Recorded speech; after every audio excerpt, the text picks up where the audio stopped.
Yo guys, I'm Jay Beershank. Welcome to my YouTube channel. I'm honored to have you here. We're going to do another edition of book reviews, and before we start this review, I just want to make it clear that nothing I say in this video will be able to convey the value that I think is encompassed within this particular book. This one's super close to my heart, so seriously check it out. If you check out any of the books I recommend, check out this one because it will add an immense amount of value to your life, I believe. And that book is The Celestine Prophecy by James Redfield. This book outlines in a really beautiful story an idea of how humans are going to reach their next stage in evolution. Now that's a profound statement and whatever, but it's a fictional story and it's a fun one. It's a really fun one. And the way in which that process of evolution is conveyed is so close to the way that I think is the best way to live our lives, and everyone, like not just my life. I think that this book, the ideas encompassed within it and how they talk about viewing other people, relationships, and viewing yourself and the world, I think that there's nothing more holistic and pure and helpful and advantageous than the ideas conveyed in this book. And I'll do my best to do them justice now. I'll go over it pretty broad because I could talk about this book forever, because this book, every time someone asks for a book that they might recommend, that I would recommend to them, I say this one. I read it when I was 18, so 3 years ago, and I haven't read it since then, but it still rings so true to me as it did then. Reading the book when I was 18, my senior year of high school, it gave me so much courage to live the life that I had envisioned for myself when I was 18, even though I was getting a lot of pushback from the world and from my family and from everyone. This book gave me courage, and it gave me a sense of it empowered me so much, but it empowered me to be a good person, to be a person who sees the divinity and the best in other people when I talk to them, and to always help and always be the light for that person that I envision them being for me. It's a metaphysical book, trust me on that one, but it's really, really good. So the premise of how this book talks about how we're going to evolve is by following our intuition, and that intuition manifests itself in reality through what this book calls synchronicities. The synchronicities in general are things that happen in our life that we can deem as insignificant, but kind of make you wonder, like, that's kind of weird. Like you make eye contact with someone in a store, but you just keep walking. This book is saying when you make eye contact with them, there's some message that could be revealed through them for your destiny, and there's a message that you have for them that could be revealed to them to further them down their road in their destiny. And by walking past, it's not like you're going to not live your destiny, but you are missing out on a chance to take the next step right then and there. And the synchronicities are everything, it's seeing someone or thinking a certain thing and then seeing that thing, or hearing music on the radio. You just capture a couple words on the radio and they're like, oh, those were just insignificant words, but really think about them. Because what the idea is any questions that you have about your life or your future, who you are, what you want, what you need, any of those things, since those are in your mind, they are being the clues and the answers are being manifested in reality through the synchronicities. And if you're paying attention to the synchronicities and you're aware and you trust in the fact that they're being presented to you for a reason, then they answer those questions. And then you can create new questions, and the process just keeps going like that.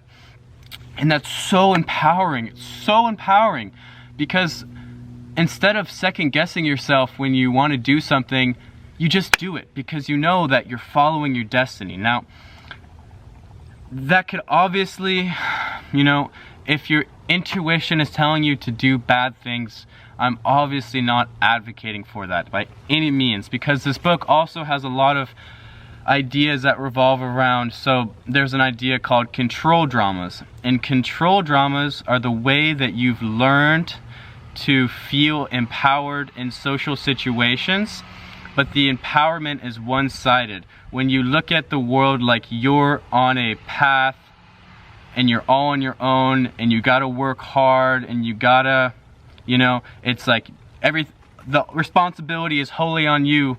So the control drama idea is that when you talk to people and go through situations, you've developed tendencies to feel empowered. And there's like the dominator model, where you gain power by making sure that people know you know what you're talking about and you have your truth and you're by it. Or there's the aloof, which you just plead ignorance on everything, so people don't deem you as dangerous or stupid or anything. They're just like, oh, he just doesn't know. And that gives you power, because then you can just float through life like that.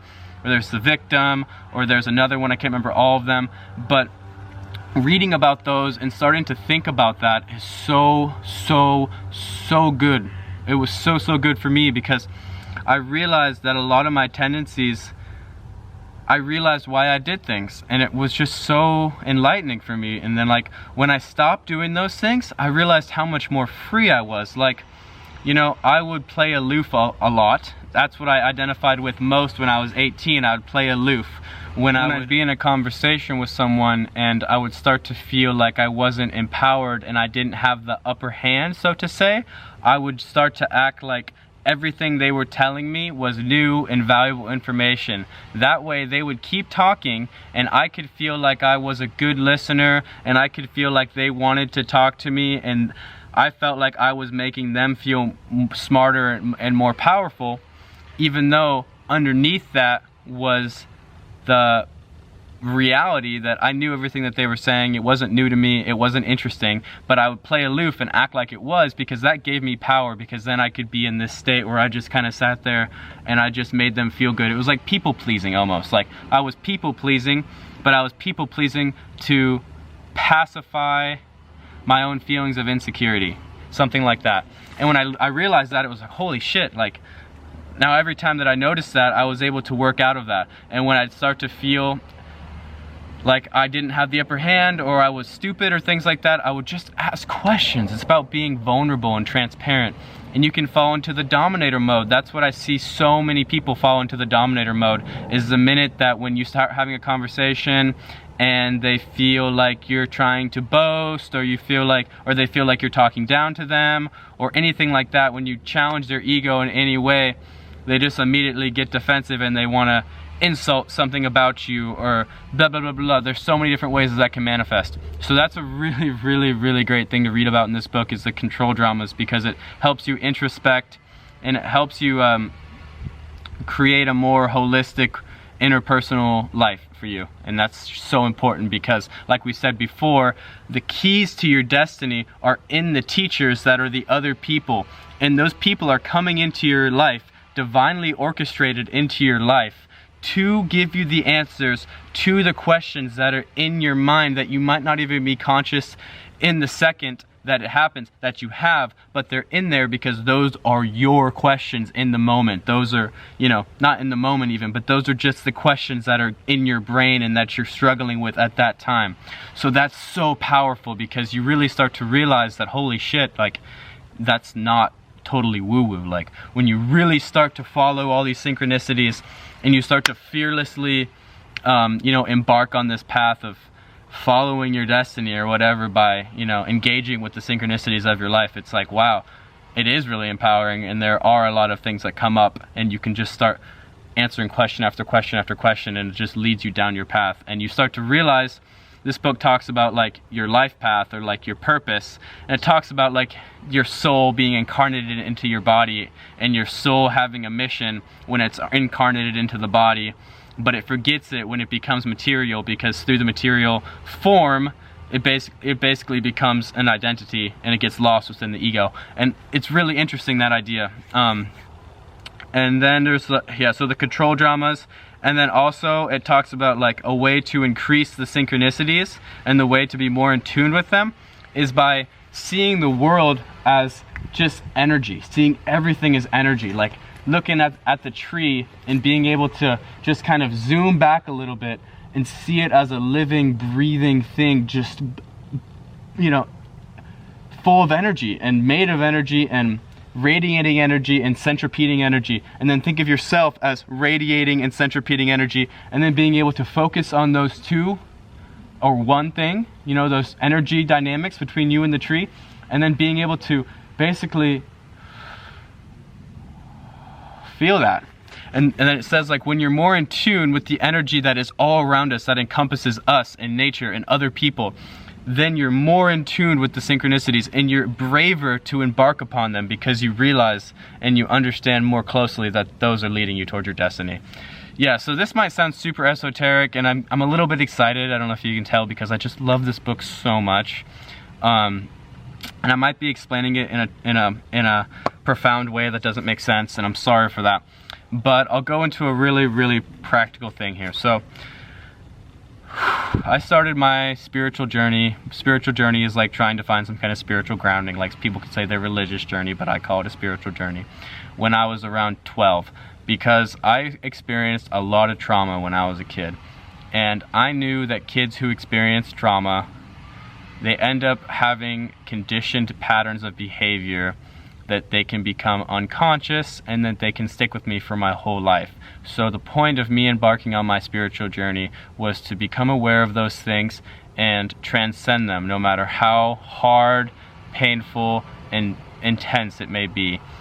And between the age of 12 and 18, I experienced a lot. I got really into a lot of different aspects. You know, I was into meditation, I was into psychedelics, I was also escaping with lots of drugs and sex, and like all those things together culminated into this really abstracted idea of spirituality that I had. But it was strong and it grounded me, but it wasn't it wasn't conducive enough to be flowing from my heart to my mind out into reality. It was kind of just like wavering between my mind and my heart. It wasn't fully integrated. This book took all of that experience, all of that knowledge, and it took it all together and it integrated it.